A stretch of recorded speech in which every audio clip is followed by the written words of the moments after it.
I'd be interested to see what skills that you've crossed over from that world into this. So let's get clear. When you're out speaking to landlords and trying to cut a rent-to-rent deal with them, you're selling the rent-to-rent deal.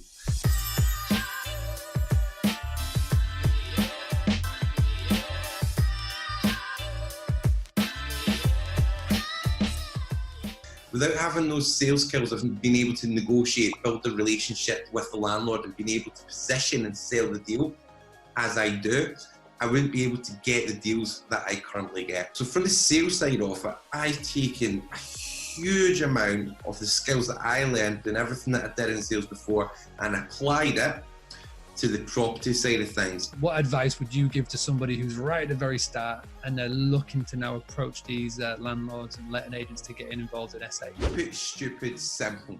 I see people overcomplicating this bloody simple deal by talking about tax, by talking about capital allowances, by talking about all this crazy shit that they really don't actually understand themselves. And my model's very simple. I target where there's big developments going on. So I'm taking on another 9 units in a place called Greenock just now. The reason I'm taking 9 units on there is there's 10,000 houses getting built. I am constantly looking for developments. But what is the one mistake that you see your delegates make when they first get started into this world of SA? I think the one mistake people make when they come to do any sort of training course, specifically SA, is that there's a magic bloody wand and you're going to wave it and it's all going to happen for you.